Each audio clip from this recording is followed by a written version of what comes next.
If you have anxiety around death, either your own death or the death of others, I think this is a conversation you're going to want to listen to. I am so fortunate to have had the chance to talk to Rachel Menzies. She is a clinical psychologist and the founder of the Menzies Anxiety Center in Australia. And in our conversation, we explore all the ways in which death anxiety can show up in our lives. And it's way more than just being afraid of death, it's the anxieties that underneath really do stem from that fear of dying, whether it's our own death or the death of others. And we talk about how facing death, incorporating conversations around death, thinking about death can actually help alleviate that anxiety in our life and lead us to living a more fulfilling and joyful life. This is such an important and special episode. I hope that you will share it. If you don't experience death anxiety, I hope that this conversation shows you that the variation of ways that this can show up is quite wide. And there is somebody absolutely for sure in your life that experiences death anxiety. And I hope that they find this episode. Well, I am so excited for this conversation because this has been a topic that has come up since the day I started telling people I was going to start talking about death. I would get people who would be like, I can't even talk about death, even though the word dead gives me so much Mm, anxiety. And um, I don't experience that. And so the first couple times I was like, I really felt for these people, but I thought, you know what, this is something. This is something. And, mm, the more I look into it, the more I realize, yeah, not only is death as a name something that we have anxiety about, but a lot of our anxieties actually come from this fear of death, like my own. Like I, mm, I have many anxieties, and I'm like, yeah, if I pull it back, it's about death. So I'm so excited mm. to have you here. We're gonna jump right in, and I'm gonna ask you about the first experience you had with death, or when you realized that death and dying happen to living things. Do you remember that first moment for you? That's a really good question. I'm not sure if I can remember a specific moment. I suppose I must have been about 5 or 6, which is when most children start to develop that realization. I mean, I think death was something that was always talked about, probably more than in a typical household in my family. Um, so I feel like for myself, it was probably something that was always floating in the air. I was always very interested as a kid with Egyptian mummies and burial and those sorts of things, which I think a lot of kids are interested in that. And that was probably my first exposure that I can remember to the idea of death and dying and what happens to bodies and so on. Yeah. Do you remember how your parents talked about death when you would bring it up? Did they lean into it with you? Did they have some stories around it? Anything that you can kind of recall? My father, who's a clinical psychologist who also works in this space, I remember him talking a lot about death quite kind of matter of factly.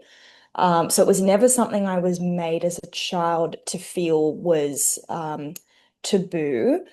But I also do remember examples of how, as parents often will do, there was sometimes a hesitation to talk completely openly about death. So I remember, for example, if we would go on a road trip and there would be, roadkill or an animal or something dead on the road and asking my parents what it was and them telling me, oh, that it's just a stuffed toy, it's a stuffed animal, don't worry about it.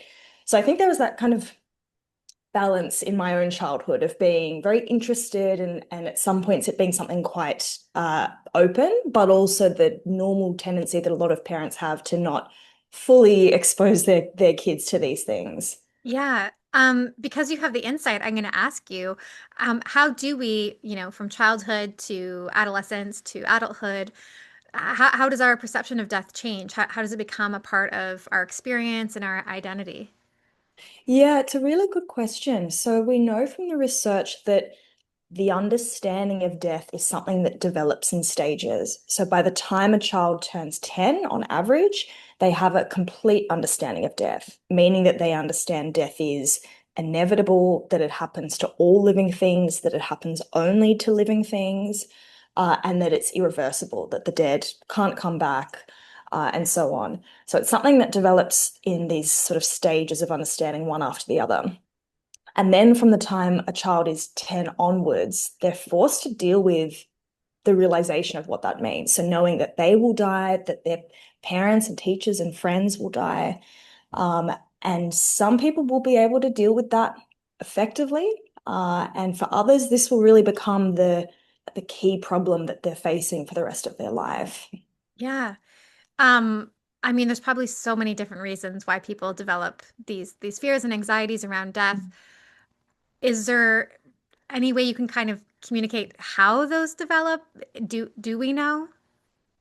Yeah, so there are lots of different things that seem to influence it.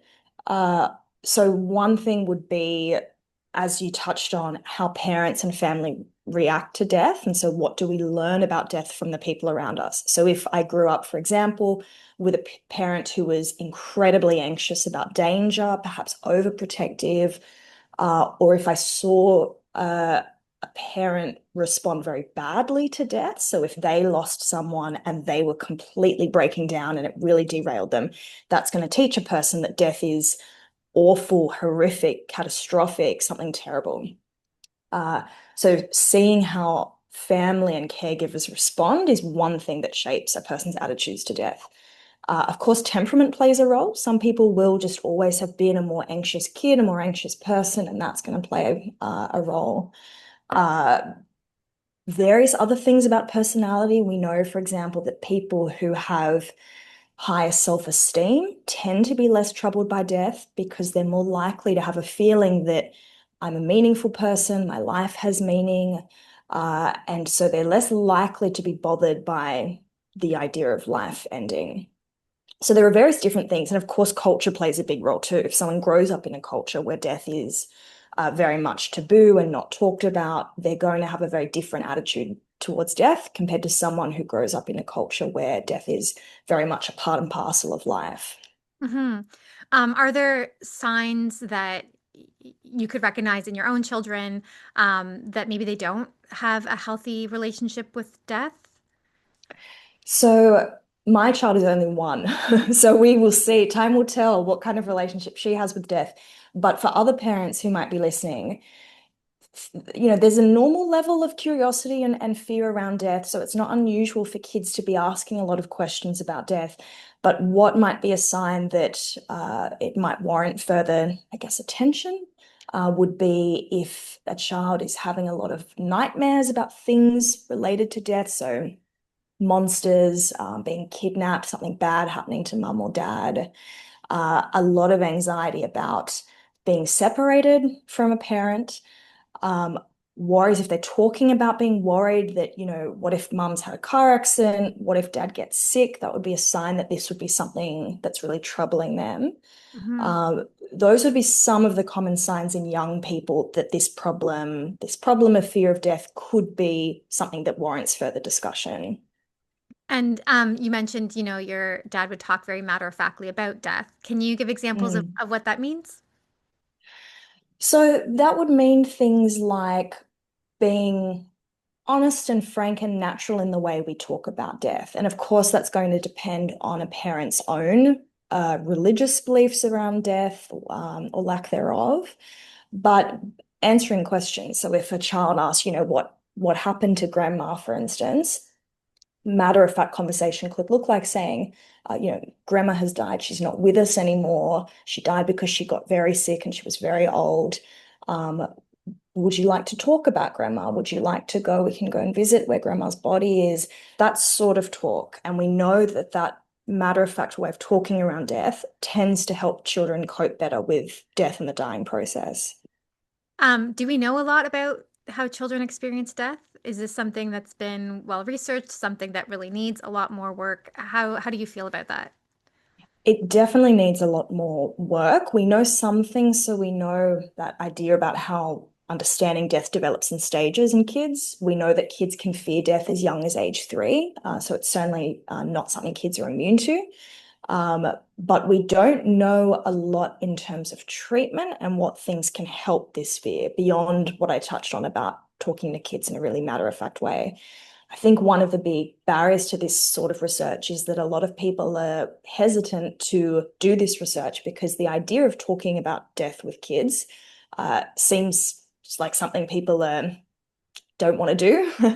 And the people who approve this research, ethics committees and so on, have their own anxieties about talking to kids about death. But of course, kids ask these questions and they want to know, and they're often interested in talking about it. So we need a lot more research in this space, particularly with children. Yeah. Moving into how you would describe death anxiety, I'm wondering if it's a more broader term than we think about, or if it's more, niche and specific. And is death anxiety like a mental health issue? How would you kind of categorize it? So death anxiety is a bit of an umbrella term that would refer to any kind of negative or unpleasant emotions in the face of death or thinking about death. And this can look really different for different people. So for one person, they might be really anxious about their own death. For someone else, it might all be centered on losing their spouse or a child and so on. So the fear itself can look quite different. It's something that exists on a spectrum. So for most people, they're going to fall around the midpoint where they're going to have some fear of death, but it might not be causing a significant negative impact on their life. A smaller minority of people are going to be on the lower end of the spectrum where they have very little fear of death. And then a minority again are going to be on the upper end where their fear of death is actually causing significant day-to-day impairment. So death anxiety isn't a mental health condition in and of itself, but it's something that might make someone more vulnerable or more prone to developing a mental health condition. So if I already have strong fears of death, I'm probably going to be more likely to develop, say, a fear of illness, such as in health anxiety, or obsessive compulsive disorder, where I might start compulsively washing because of fear of germs and illness and so on. So being fearful of death isn't inherently a mental health condition, but if it's having a severe impact on our life, it might be a sign that we're dealing with other mental health difficulties. Yeah, it's really interesting. Have you seen it go the other way as well? As maybe someone has OCD in some areas of their life, and then maybe it evolves into the area of worrying about dying or death? Definitely, definitely. So it's the sort of thing that can, I suppose, chop and change across a person's life. So it might be that at one point they had OCD and they were, let's say they were focused on that compulsive hand washing, like I described. It might then evolve at some point, perhaps their OCD goes away, but then later in life, maybe a decade later, they start to instead worry about their heart and that chest pain they're experiencing. And what does this mean? Is this a heart attack? And so on. So it can manifest as different fears across a person's life. And of course, it can wax and wane and fluctuate across a life. So someone might have a long period where actually they're not particularly troubled by the thought of death. Their fear is relatively well managed, but then something happens like a loss or some kind of trauma that triggers that fear to reemerge again. Yeah. Intrusive thoughts about death can happen with a mental health condition, outside of a mental health condition, but they can look and feel different in OCD, particularly in how we respond to them. So often in OCD, the thoughts might feel more obsessive, as the name suggests, more sticky, much harder to shift. They might not respond as easily to rational arguments with the thoughts. And they might have more of this compulsive flavor to them, where we might feel the need to be repeatedly seeking reassurance, for example, or repeatedly checking for signs of danger, or going over and over a memory of an event to check that we haven't caused harm, for instance. So there are a couple of different ways where they can feel different. Uh, in terms of how to respond to the th thoughts in OCD, I mean, again, where possible, seeking support and guidance from a mental health professional is going to be really key. But in general, we want to work on resisting whatever the usual compulsion is. So if my compulsion is to seek reassurance, I want to work on doing the opposite and sitting with the uncertainty caused by the thoughts.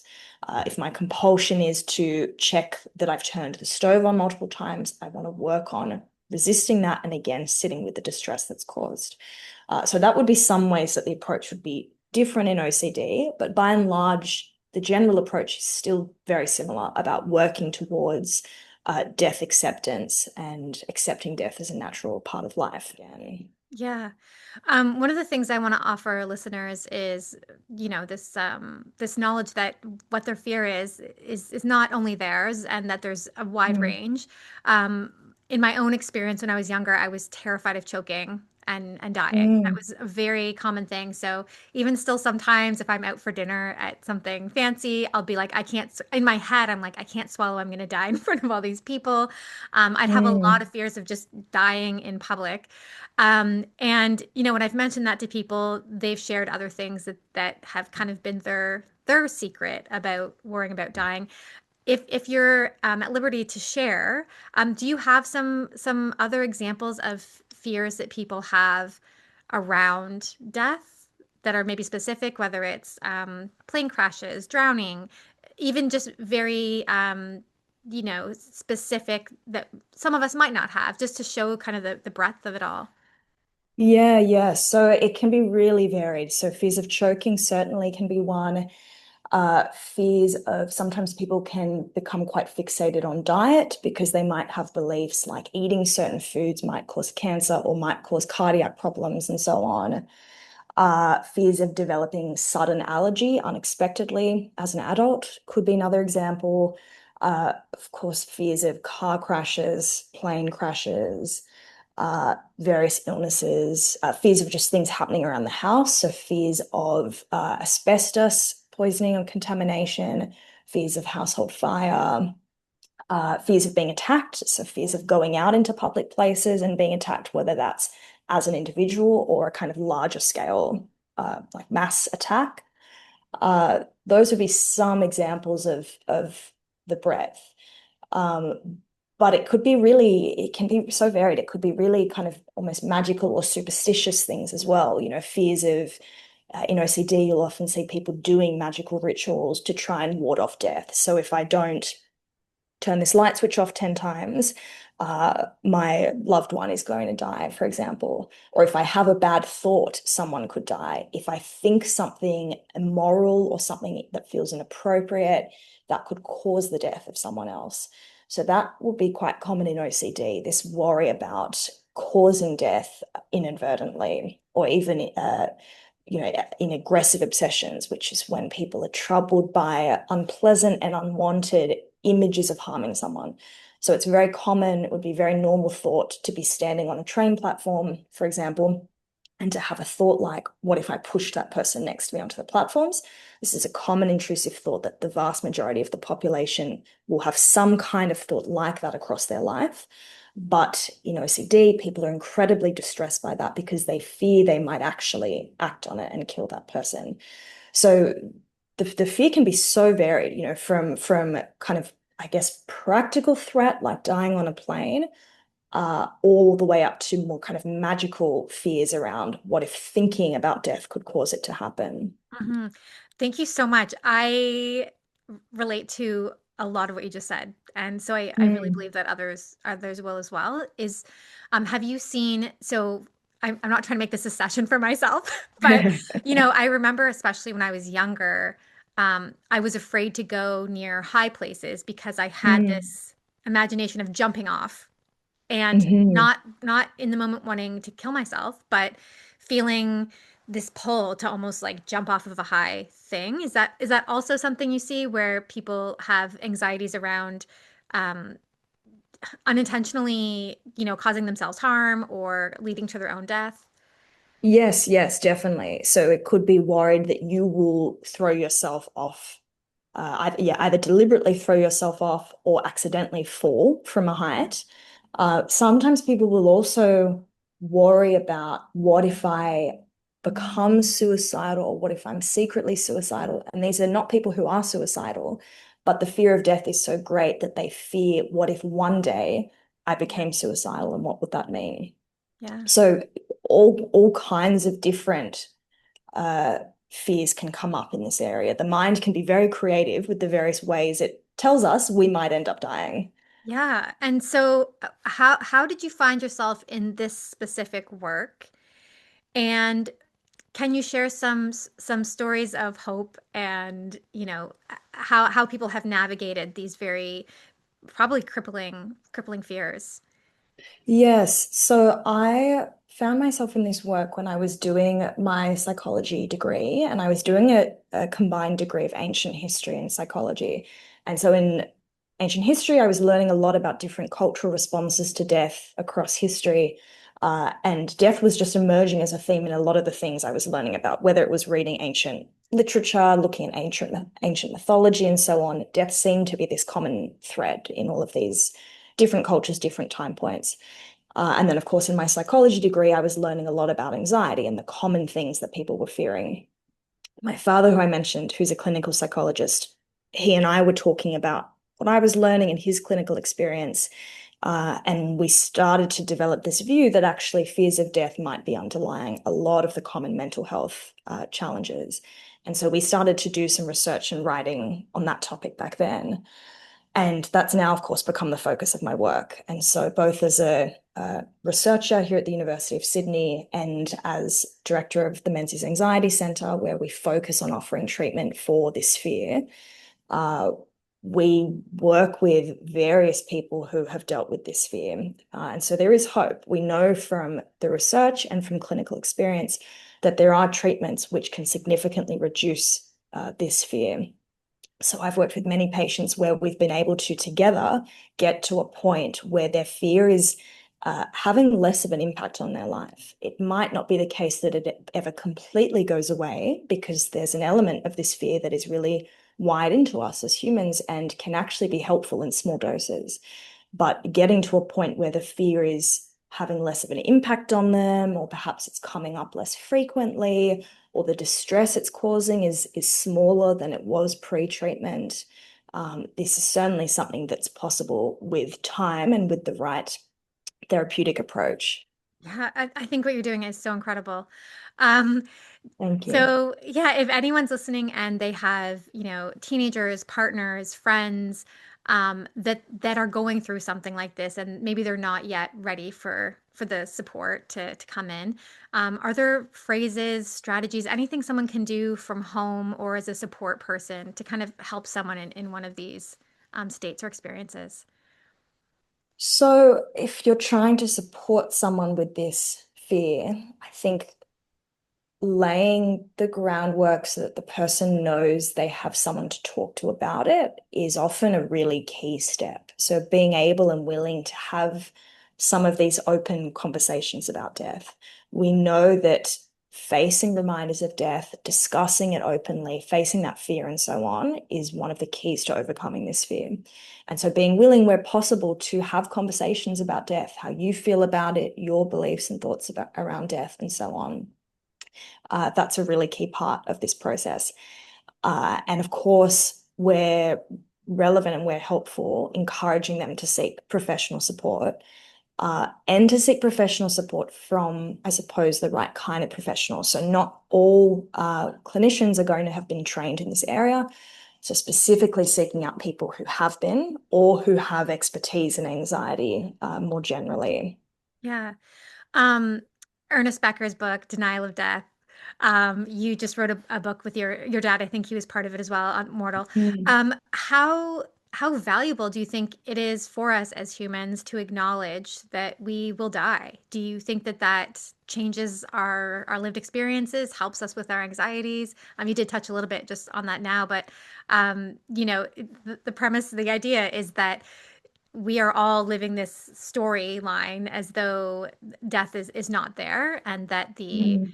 when we touch the idea, it's almost like too overwhelming to bear, but some of us continue to face it. How have you seen that be helpful or even freeing for people to sort of accept this death? I think being able to accept death is one of the best things we can do individually to try and live a more authentic life. I think, you know, denial makes things easier in the short term, but in the long term can it mean that we end up doing a lot of things that we might not otherwise do. If a person could truly accept that death is inevitable, It can allow them to think more deeply about how do I want to spend the time I have. If I can truly accept that I could die tomorrow, I could die in my 80s, but I could also die tomorrow. It allows me to really think about what do I want to focus my time on? Do I want to be killing myself at work?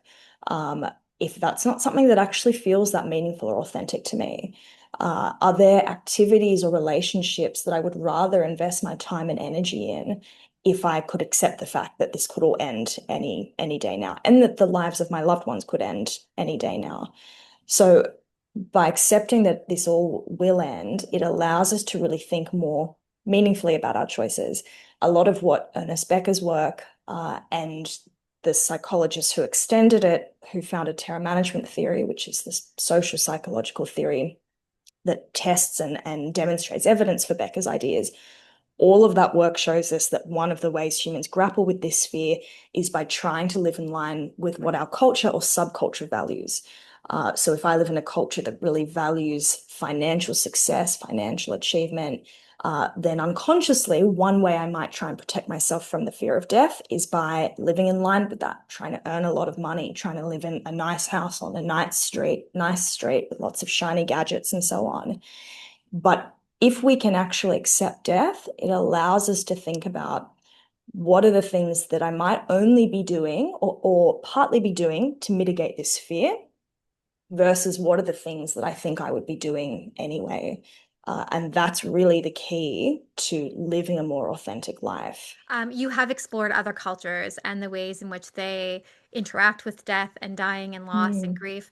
What are some ways that you've seen that and thought, this would be great to integrate into our culture? One example would be in Japan, where it's very common in households in Japan to have a butsudan or an altar to dead ancestors. And it's very common for people to pray at this altar to communicate with dead ancestors. And this is almost a focal point in a lot of Japanese homes.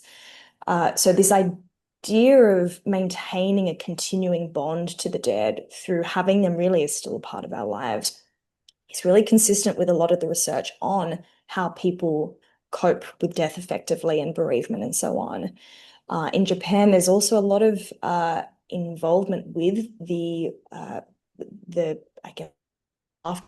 So it's traditional in Japan for the family to go through the crematory ashes after cremation and with chopsticks to remove fragments of bone from their dead loved one, which again is just something that in many Western cultures would feel very foreign to be going through the ashes of the dead or to be having a space in our home that's dedicated to them. And yet there's evidence that these things do help in the grieving process. In various countries in Central America, there are various celebrations, and South America, various celebrations and festivals about death. Day of the Dead, of course, the Mexican celebration is the most famous, but it's not solely in Mexico, where there's an annual day or period, it might be a few days long, where people will visit the graves of ancestors, they will celebrate death, they will talk with the dead, which again is something that for a lot of us, at least here in Australia, would seem very at odds with the way our society handles death. So those are a few examples. I think days that really mark death and encourage us to think about our dead loved ones and anything that helps us maintain that bond with the dead, I think are a few things that we could really benefit from.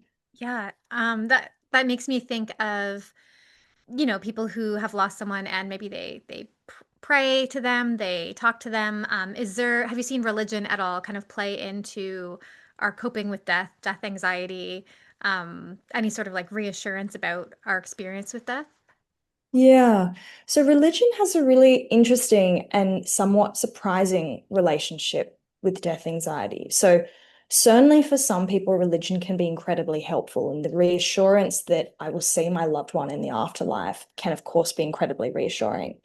But we don't need religious faith to be okay with death. And in fact, when research has tried to look at this relationship between death anxiety and religion, it looks a bit like an upside down U. So it's got what's called a curvilinear relationship, where People at the high end of religiosity, so people who are very devout believers, tend to have lower fears of death, but so too do people at the very low end of religiosity. So the kind of card-carrying atheists also tend to have lower death anxiety. And so it seems to be that it's more the people in the middle, people who might be a bit more unsure about their belief, a bit more uncertain, that seem to have more fears around death, which I think makes sense. If you have more uncertainty, you might be more prone to fear, right? If I don't know where I'm going to end up after death, or if I'm ending up anywhere, that has the potential to create a lot of fear.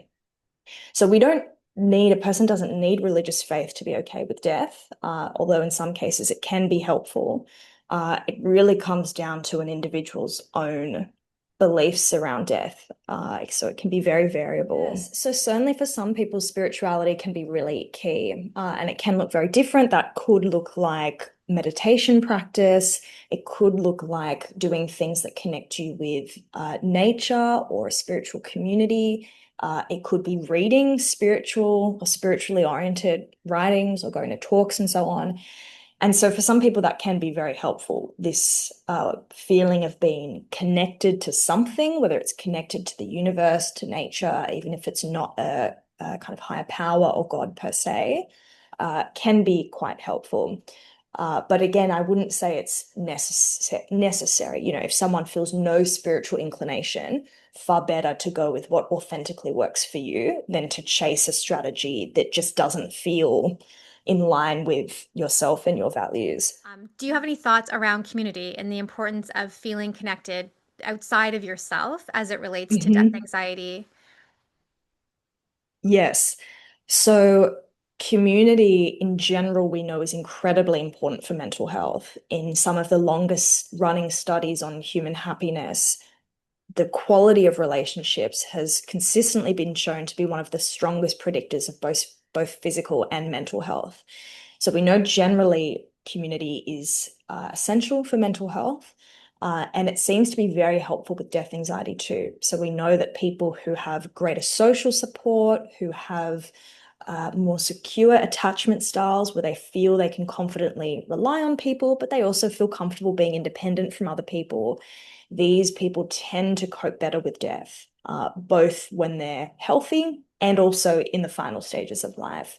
So if someone recognizes that perhaps this is something that's lacking for them, if they feel an absence of close, supportive relationships, that could be another avenue to try and work on if someone is wanting to feel more comfortable with death. Yeah. Do you have some exercises or suggestions for people to start even exploring their own feelings around death? Like some people just don't think Mm. about it. Maybe they're listening to this, which would be surprising because it is a death podcast, but you know, who knows why they're here? But maybe they're thinking, wow, I don't know, like it feels so big to even like open up the question about Mm. how do I feel about death or my own death or death anxiety. Is there a starting place that they could maybe begin to explore that? Yeah, so one starting place could be taking a look at our website. So our website, www.menziesanxietycenter.com, that's Menzies. We've got a resources page on there where we've got freely resources that are freely available, which would include things like articles, other podcasts, as well as a measure that you can complete if you're interested to see how your own death anxiety scores. Um, and then we've got recommended readings on there if you think this is something that's relevant to you. So that could be one starting place. But again, even just talking to someone that you know and trust and trying to open up that conversation around your own experiences, feelings can also be a really good starting point. Yeah. How has this experience, this journey, working with everyone around this changed your own life? It's made a very big difference, I think, in my own life. It's definitely helped me come to a more accepting belief around death as well. I think the more you do this work, it does kind of force you to come to an acceptance because, again, as we touched on earlier, the more we face reminders of death, the more we talk about it, confront it, and so on, we know that that reduces anxiety. That's the principle of exposure therapy, which is kind of the gold standard treatment for anxiety. And so I would have talked to I don't even know how many people around death. And so the nature of all of those conversations, I think, has really helped me come to a more positive way of thinking about death. And of course, being a clinician, I have the privilege of sharing in a lot of people's journeys and hearing their own lives and how they've dealt with this fear. So I think it's definitely helped me focus more on the things that really matter to me, and trying to keep that front and center. Is there anything that you're researching right now or that we didn't talk about that feels really pressing to share in this space around death anxiety? So I wouldn't even know where to begin. There's so many things. I guess one thing I'm starting to do more research on, particularly since becoming a mother, is how these concerns play a role postpartum and once you have children, because I do think the concerns are fundamentally different. I had quite salient experiences of holding my daughter, particularly very soon after she was born, and realizing that I'd just created life and created a life that I knew eventually was going to die. And it was the first time I'd really had any experience like that. So at the moment, we'll be launching some new studies looking at these kind of existential issues postpartum and in parents more broadly, because I do think the concerns are fundamentally different once you have brought life into the world and once you've had children, and it's something that we have almost no research on. So that's one area that I'm happy to say we've been able to start laying some groundwork there. Yeah, I'll be very interested about that. It's my son is 13 and Mm. I've got an app that tracks him wherever he goes because I it is so hard to let them leave the Mm, house and I think the app is actually creating more anxiety because, sometimes his mm, phone will die and I'll be like, why hasn't he moved in 2 hours? So mhm, um yeah, it's a whole new um, mix of fears, whether it's him mm, dying or what if I die? And then what is his mm, life like? And in having friends who have children who maybe need a little bit more support from them, there's mm, this fear around what happens to my child if I die when they might be on their own. Yeah, there's so much in that parent bundle. I think that's very common. And I think from my own clinical experience, that's often one of the things that will trigger this experience, particularly in women. Of course, it happens in fathers too, but clinically, I would work with a lot of mothers whose fear centers on what will happen to my child if I die. Um, so it's a very common fear, and again, something that we don't have much research on. Yeah, wow. Thank you so much. I like really admire your work. I'm gonna put a list for all your articles, your books. Obviously the center. I didn't know that there was a sort of a quiz that people could take. I think that's gonna be really helpful for people to even kind of know where they're at and if it Mm. helps them reach out to get support. I always ask guests, what is some advice you have for the living? It does not have to be around death anxiety. It could just be some way that you think that we could all just live better lives while we're here. I think, and maybe this is a bit of a kind of heavy final piece of advice, but I think Marcus Aurelius said it best, and I'm paraphrasing him completely, but to try and keep the idea of death in our mind at almost every moment. I think if we really truly kept in mind at almost every moment that this could be my last moment on earth, I think we would all act very differently. I think we'd be kinder. I think we'd be more patient, more forgiving. And so that's something I would also like to practice myself. Beautiful. Thank you so much, Rachel. I appreciate this time so much. Thank you so much for having me, Jenna. There are so many people I thought about while having this conversation with Rachel today. And my guess is that you might be thinking of people in your own life too that have death anxiety, whether it's around death of themselves or those that they love or know. And my hope is that you'll share this because this is one of those episodes that really can change a life, save a life, and influence those of us who are experiencing these challenges in order that we can show up and live our lives in a happier and healthier way. Thank you so much for those who reached out and said that this was a topic that you wanted to hear about. Please continue to do that. This is a community experience together, and the more I know the conversations you want to have or the things you want to understand around death and dying, grief and loss, and living this one beautiful life, the more I can provide interviews and conversations that are helpful. So thank you again to everyone who tuned in and for everyone who's been riding along with me on this wonderful, magical, once in a lifetime journey.